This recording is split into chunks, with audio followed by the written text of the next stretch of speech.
So, hello everybody, and welcome to this episode of the CFO 4.0 podcast. Now, with me today is Marie Charpentier, who is the SVP of Finance and People Operations at InfoSum. So, welcome, Marie. It's lovely to have you on the show. Thank you. Thank you for having me. Welcome, everyone. And one of the things that was I was quite excited to have you on the show, Marie, because you've actually won a few different awards over the last few years for your work in finance. So tell us a little bit about some of those awards. I think Rising Hero was one with the digital finance function, and another was Yeah, Finance Forum as well. I think it's a reward really around the work I've done on digital finance transformation. Especially when I joined InfoSum, I've done a lot in trying to optimize our process by getting automation, trying to get rid of all that little task that takes time but don't really bring any value to the team. And that award is a recognition for the work that we've done in 22. It's still to that day. It was really an amazing day when I got it. Amazing. So tell us a little bit about sort of your journey and your career. So where did you start, and how did you end up at InfoSum? I mean, as you can hear, I'm French, so I grew up in France. But my first role in finance was in the US. I lived in New York for a while, which really helped me to not only then grow because I have that expertise from European finance background, then adding to the US gap to my list of skills was good, but also helped me when I moved to the UK because US gap is quite similar to UK. So yeah, I've been in the UK for about 12 years now. All my career is really focusing on technologies, high growth technology businesses, mainly in ad tech. So really helping company not only through fundraise, but through acquisition, through exit, but also helping them expand internationally, and help them grow, make sure processes are in line with the growth of the company. It's always exciting when you join a company that where you have to build a foundation, build a finance team. That's really what I'm looking after and what I'm excited when I start and I take a new role. InfoSum has been incredible. I've been there for 3 years now. Every day is a new day. Those are the best jobs, in my opinion, when everything's different. So tell us a little bit. You talked about building a strong foundation in finance when you first come into a role. What are some of the things you look at, to kind of almost decide where you're going to go in terms of transforming that finance function? Yeah, I think the first thing when I join a company will assess what's their process and really try to map each task and how can we be more efficient. It's really empower the team. It's not like replacing the team headcount by system, but it's like empower this team to grow by leaning on system and technology. And working in technology businesses, obviously it's a driver. So it's never been a problem for me to try to impose on the leadership team that finance needs some budget for systems because they realize there is a good value. And it's really trying to see as well what are the team, where do we need headcount, and how do we map that, and how do we make sure the team grow, get promotion, get make sure they train for their next stage of their career.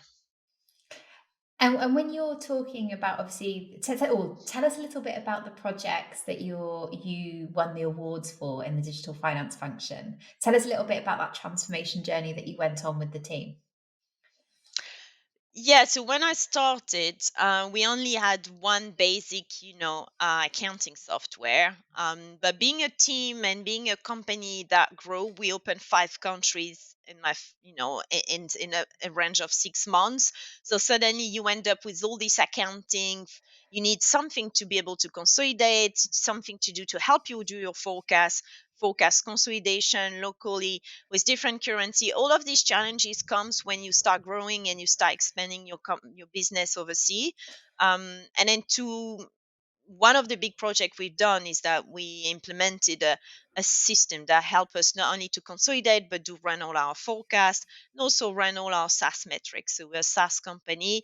There's a lot of metrics that our investor and shareholders are looking at, and all of that have been automated. We also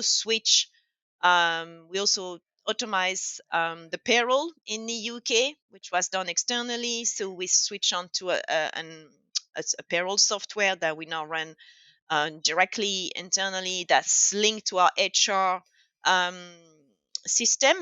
So all of that streamlined the process. When you think about before, we will have to run file, enter everyone's gross salary on Excel, set that to a payroll provider, get back, look at mistakes. Now it's all automated. As long as HR enter the right salary in the HR system, it all feeds to the payroll. And then your role is not like it's just really control and checking rather than doing the nitty numbers, putting stuff on Excel. Really changed the perception. Don't get me wrong, there's a time where you need a team to go through this journey with you, because they need great you need to make sure everyone's adopt that system.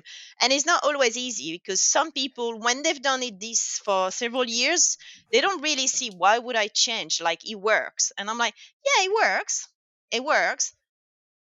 Could we do it a bit better? Why not? Let's give it a go. I think for me, it's like I'm always like have a lot of ideas on how we can do, but it's also making sure everyone's is in that journey with you. So yeah, we did that. We did payroll. We also implemented other systems, so like from approval of invoices, purchase order, all of that within like 9 months. Oh, wow. So it was a massive shift for you as an organization. Yeah, it was like a lot of new processes, and and when you just start and they're like, well, this one, she wants to change everything. And that's a really interesting piece, because obviously for you came into an obviously was it fairly recent in your new role that you actually started this project to implement? Yeah. It was like my first, after three months in the company, I thought we're gonna need to change some of it. Here's some like ideas. I want everyone's to look for what is the best way to achieve that. And yeah, the first year was tough, but obviously now, 3 years later, it works well. All our process are follow. And anyway, we're so speedy. Deadlines are always meet. Accuracy of the number are good. So for me, is a success. Yeah, massively. And you talked about sort of that change and that automation changing the perception of finance. Did you mean changing it for the finance team, like their perception of themselves and their jobs, or did you mean about the wider organization and how they perceive finance?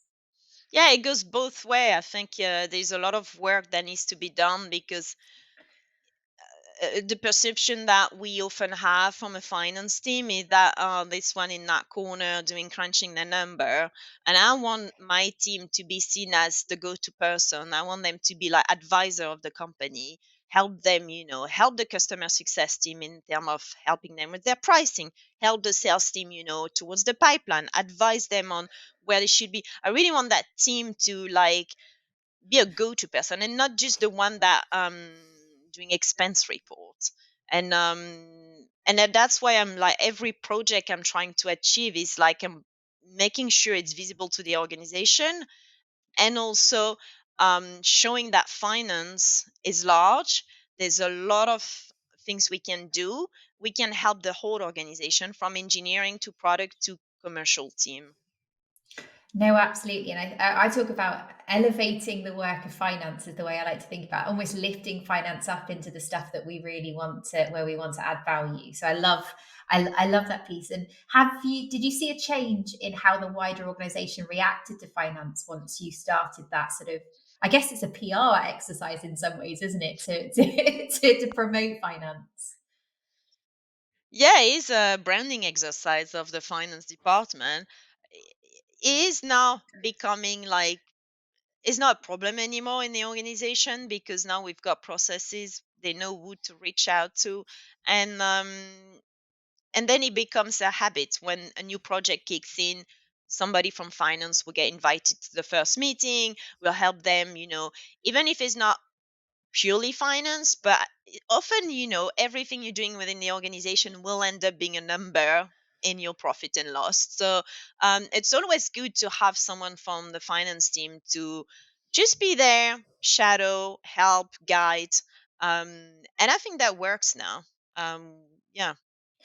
And you mentioned obviously that you kicked off this massive change project in you covered it in 9 months, and two, you did it 3 months into a new role. So talk to me about sort of that journey. What did it look like in terms of getting the team on board and getting them, to see the direction that you're going? Is You have to be careful when you come and you're new in the role. You work with people that have been there for several years, and the team have done a really good job. When I came, the accounting was set, was done on time. It's just like you have that vision. You've been hired because you know the company is going to grow. You know they're counting on you to support them towards their growth. And my role I see as like, okay, let's be prepared for that journey and make sure we have the right foundation and the right process to support that growth. So I think if you explain that vision, and I'm one of the thing I'm really passionate about is transparency. I'm extremely vocal within the organization on where we are financially, what we're heading, and even more within my team. And I'm like, this is the vision, this is what we want to accomplish, so think about it now, because in 2 years time we're going to be like, 2 times bigger, and we need the right process, otherwise we're going to fail. So let's think it now, when it's still small, when it's still manageable, and let's elevate ourselves so when the times comes we have no problem supporting the organization. And I think, once you get that and everyone's excited to work for a company growing, um, there's no really pushback. And when you look back on those 9 months of sort of going through that automation and transformation journey, what did you wish you knew going into it? I think I wish, you always wish you know what's going to be the growth, because when you are in a startup environment, it's hard. You don't have much data to really forecast your future. So you've got a vision, you want to turn that into reality, but sometimes the lack of data is really hard to forecast. So what I wish I would knew is like exactly where we're going to be, what what area. You can try to plan, but everyone will tell you, a startup environment, you can plan as much as you can. It never happened the way you plan. I wish I had a crystal ball to tell me, yeah, this is where you're going to be in 2 years, um, and help me there. And did And because obviously over 9 months, so you meant was there a lot of change in the actual organization itself over those 9 months whilst you were implementing all of these processes as well? yeah, we fundraise. So we fundraise Series B in August 21, um, which, once we were in that journey of fundraising, I knew the new shareholders will want, accurate financial data, and that fundraise will really enable us to grow even more and open more country. So I needed to be prepared for that. Yeah, it was a tough it was a tough year to. So we had a financial transformation project plus a fundraising round, and I'm guessing a due diligence piece thrown into that as well. Yeah. That was an interesting Yeah, nine and months. yeah, and it was also the first year of audited accounts. So, Wow. you know, but now, we're all set. And obviously that even one of those things in on their own would have been a challenging year. How did you find the balance between all of those three things? What was your secret to success and surviving it with your mental health intact? Or I think the secret is you have to know that it's not going to be forever. It's a lot of work, but there'll be something else after. Like fundraising is extremely difficult. It's 6 to 9 months of intense work, pitching, then going through due diligence, the legal paperwork. But it will once it's done, it's incredible, because now you can project yourself, you can start new project, you have more funding, you can hire more headcount. So just knowing that there is an end date, and the same, the transformation in the team, we it took it, we did small bits and pieces. We didn't have the budget to go for a full on ERP or anything like that, so we did really small improvement projects. So 1 month and a half we set up the PO system, then another month we set up a new approval system of our invoices. And then if you go bit by bit like this, it seems like, you don't see that big stairwell. You just see one step at a time, and then you realize when you look back 9 months down the line, oh wow, we've done all of that actually.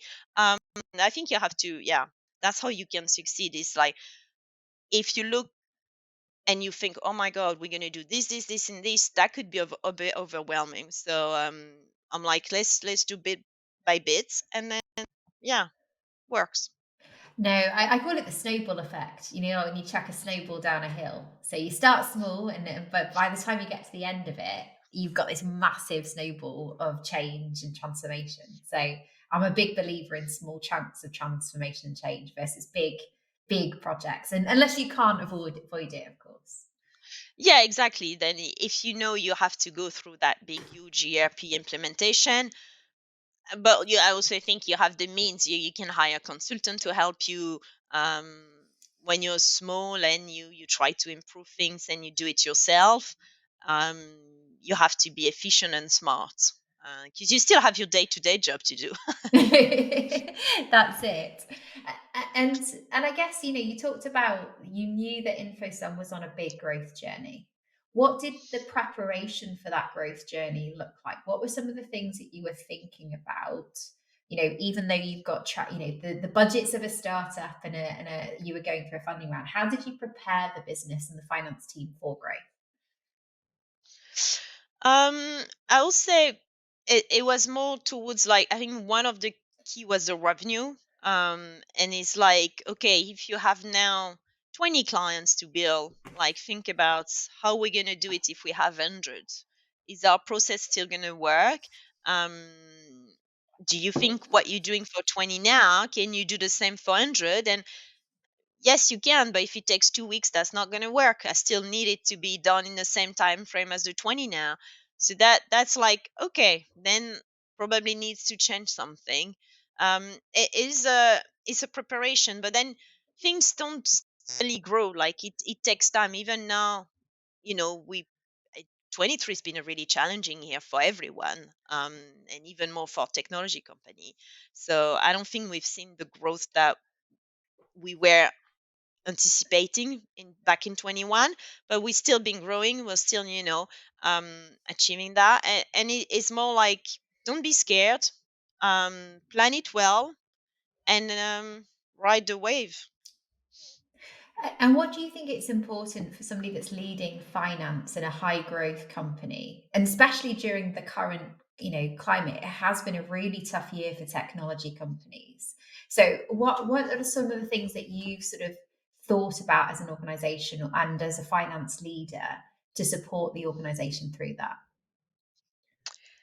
There's two things that, when it comes to challenging time and people read the news, see all the layoff, and they get scared. So one of the things that I'm keen on doing is being transparent and say, look, this is where we are, this is where we can achieve.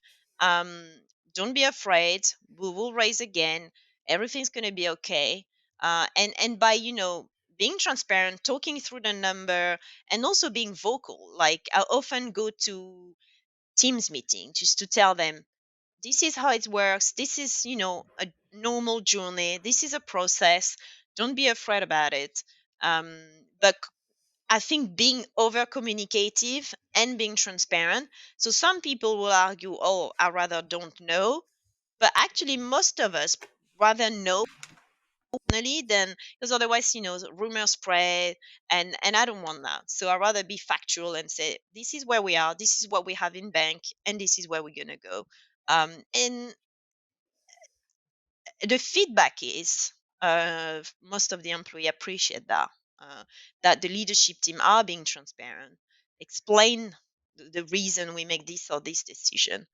Um, And in terms of your, I guess how the organization has been thinking about finance, have you made some changes in terms of trying to find ways to extend your runway?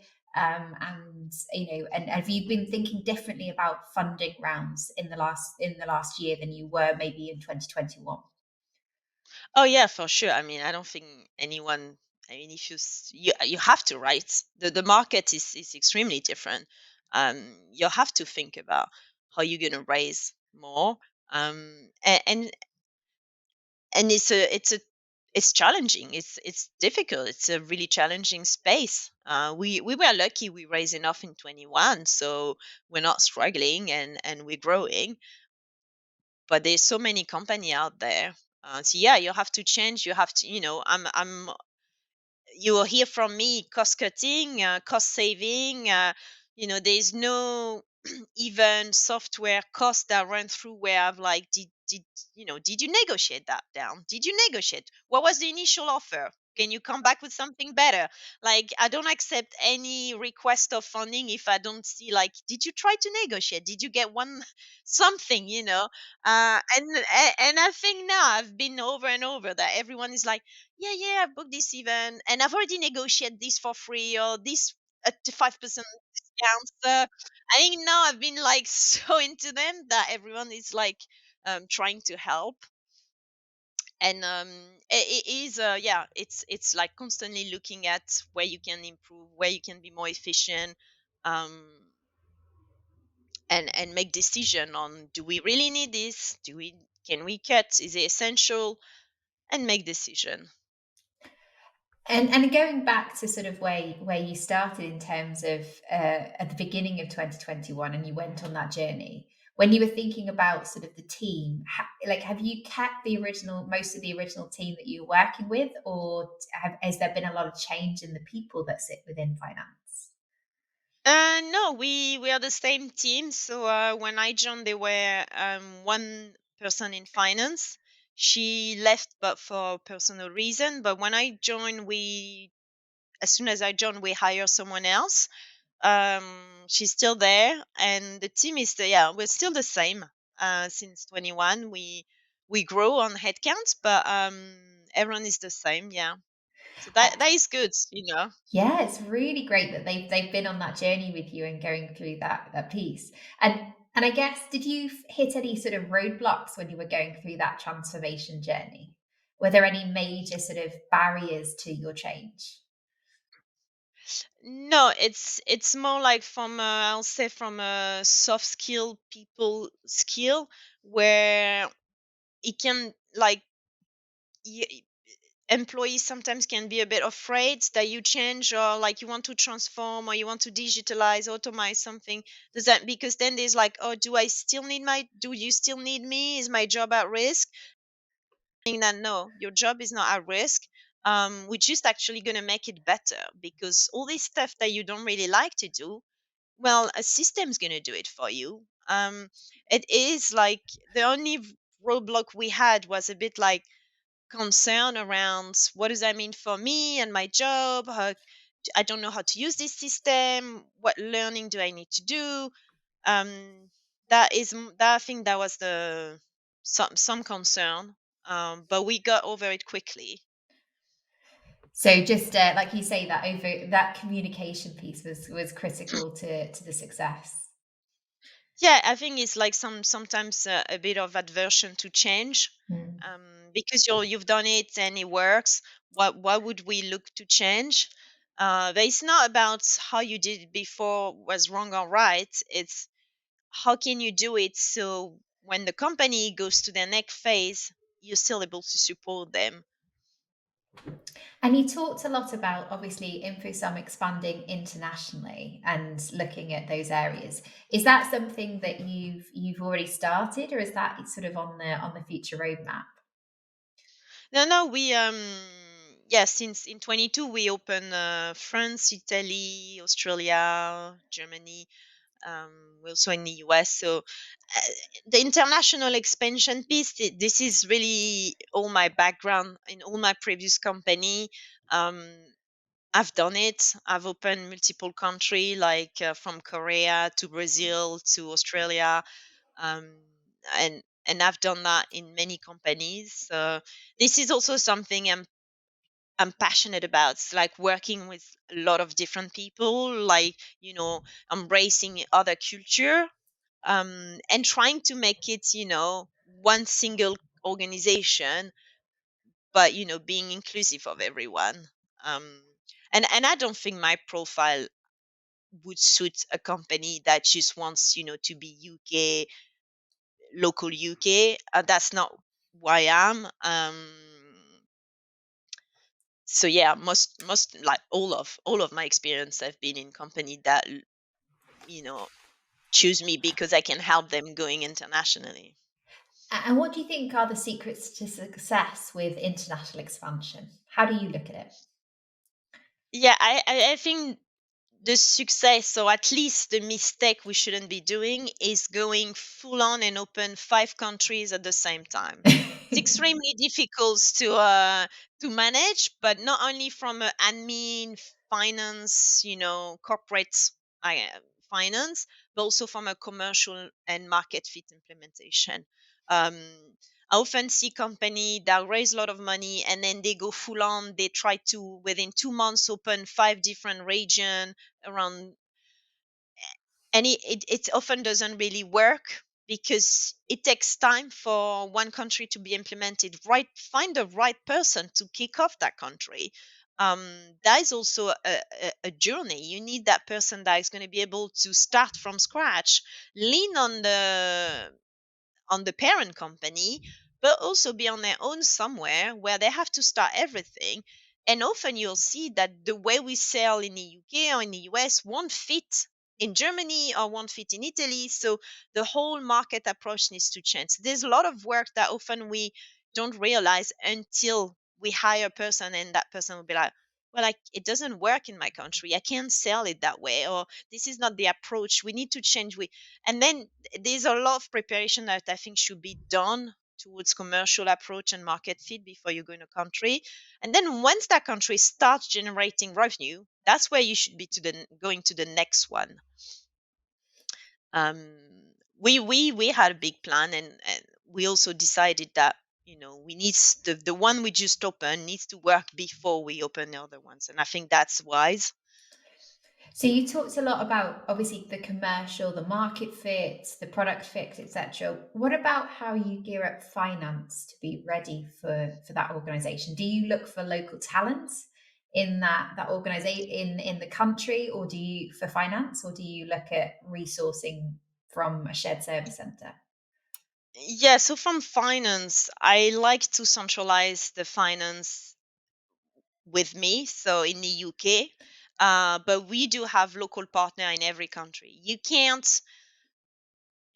do it all, right? So, but having a local accountant tax partner in the country will help you. They will advise you on what to do, what is available, like what's the local gap, how do you have to report that, there's no way you can keep record of all the deadline, know everything about payroll in every country, about corporate taxes in every country. So I'm leaning on like local accountants, tax advisor in each of our subsidiary. um, but we do bookkeeping in the UK for all our entity, which now enable me to not rely on them to do the bookkeeping for consolidation, because we all do it centralized here.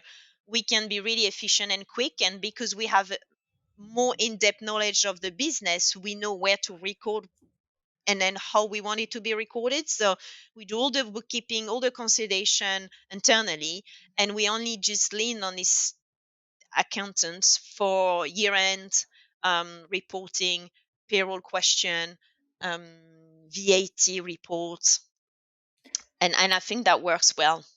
No, absolutely. Finding the balance between what you centralize and what you outsource and use with local. And when you're obviously you had a couple of countries that you wanted to expand in and that you've expanded into, what how did you pick the first one? Often, and the approach we had at InfoSum is some of our UK, US clients, they're big enterprise clients, and they're like, well, I really like what we're doing. Like, we want to sign up with, our subsidiary in Italy, or we want to do this in Australia. Um, and that's like, at least you have one customer already in that country, and that customer can help you open a network of other customer. And that's how we picked. And then it's also about what's the market. InfoSum is heavy on privacy, with a technology business towards technology company towards privacy. So where would I fit? Where is our product will fit? Which market we think we can lean on? Um, but having one first clients help. And you've obviously got a huge amount of experience with international expansion. What advice would you give to CFOs that are going through that process but haven't done it before? What are some of the things that they need to think about? I think something we don't realize is how much money you need to invest in a new country. Um, and there are countries that are extremely expensive, and I think sometimes you don't realize how long it will take to start growing that country, to start break even in that country. It's a huge investment in terms of funding that you have to allocate and be ready to lose if the country doesn't work. And how do you talked about obviously figuring out how long it's going to take for that country to start seeing profitability? How do you predict and forecast that? What are some of the things that you think about when deciding on what that length of time is going to be? Yeah, that's interesting. That's a really interesting question, because when you're the first one and you just open a country, you've got no data. You don't really know how long it will take to break even. So for us, we do have assumption. We try to look at also how did we grow in the UK, how long it took us to be at that stage, and then think, okay, if we replicate the same model in another country, that mean that runway, um, more or less thinking replicate that model in a new country, but we still already have the technology. We still already have all our process set up. So it should be quicker, right? You should lean on all the marketing materials do you have. The same, everything is already built for the UK, so you can it should be easier, but sometimes it isn't. Um, and it's hard. I don't think we got any of the forecasts right so far. So it's a matter of like every month updating the forecast, see where we are. Um, yeah, so for me, it's ending up being doing monthly rolling forecast, because anything can change. It can be really quiet, and then suddenly we've got two new clients coming on board, and then suddenly you're like, oh, okay, these two new clients gonna help build us to hire one new headcount in that country, and but it's not I haven't cracked on, so I'm still work in progress on how to accurate the best forecast. And what are some of the sort of the hidden costs, I guess, of that expansion? What are some of the things that you don't realize until you get into a country or you start doing foreign expansion, that you need to think about? Well, you need to think about um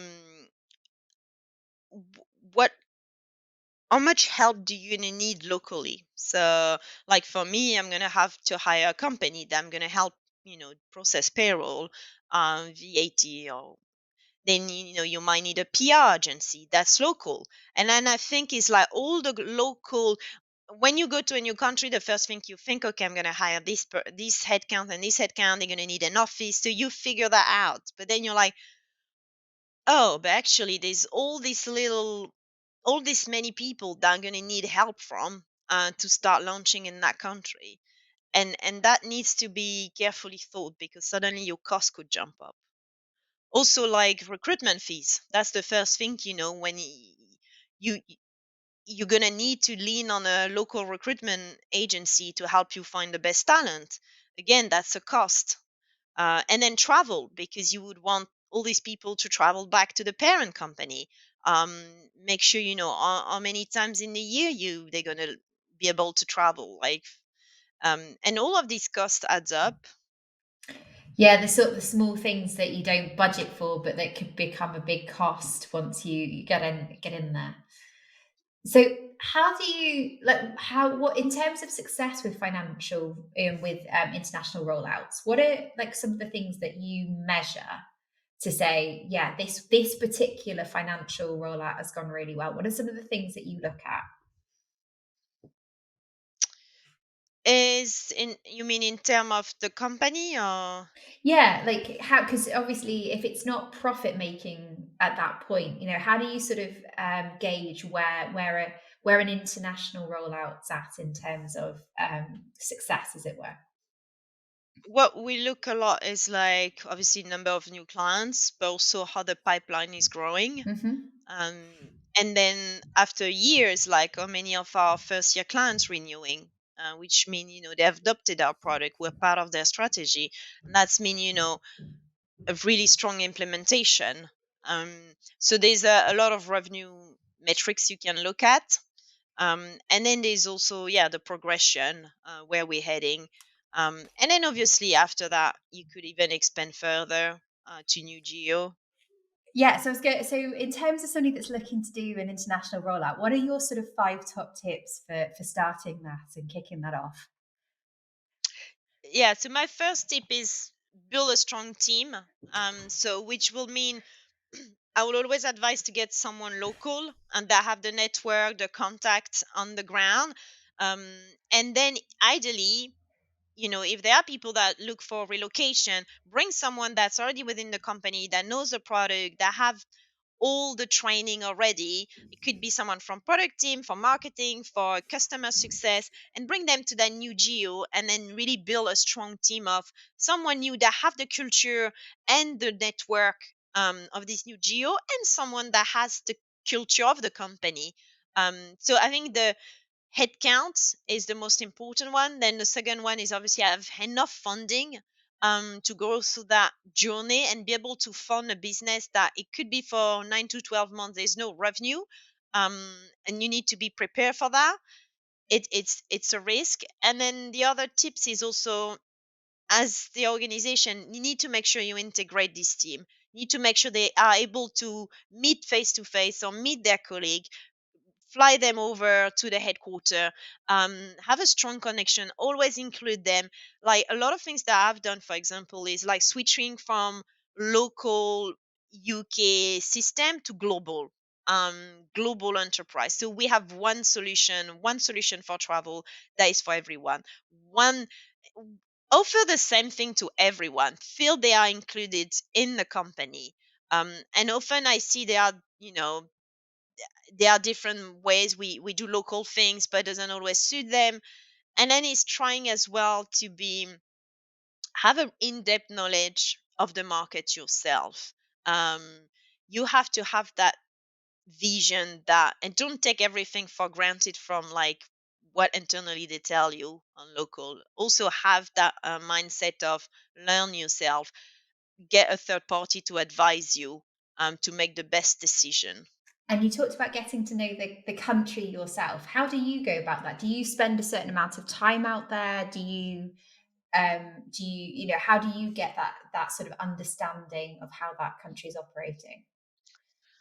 No, so we don't have a budget for finance to go and learn and stay there, but it's more like spending time with like talking to recruiter, talking to payroll provider, talking to tax advisor, getting an understanding of the country, getting understand of like what are the rules there, because we can't just take everything that we're doing for the UK and then apply it there. No, there's a lot of laws and rules that we have to follow, and it's getting it gets some help, and learning as well, and also meeting the team, um, learn from them, listen to their expectation, and help them. And there's also like the question, like so for us in Germany, they want to sign contract in German. Well, we all have our contract in English, so how do we help there? Do we get everything translated? But then it's a cost. So there's some adjustment that you have to be prepared to do as well.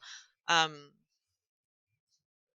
Fantastic. Well, thank you so much, Marie, for sharing your knowledge on digital transformation, on international expansion. It's been so wonderful to speak to you today. If people listening to this want to learn more about InfoSum and about you and what you're doing, what's the best way to find out about that? Yeah, they can check out InfoSum at infosum.com, and anyone can find me on LinkedIn at Marie Charpentier. Fabulous. Well, thank you so much, Marie. It's been amazing to speak to you, and thank you for taking the time out from your busy global expansion and transformation plan to actually spend time with us today. So, thank you. Thank you. Thank you for having me.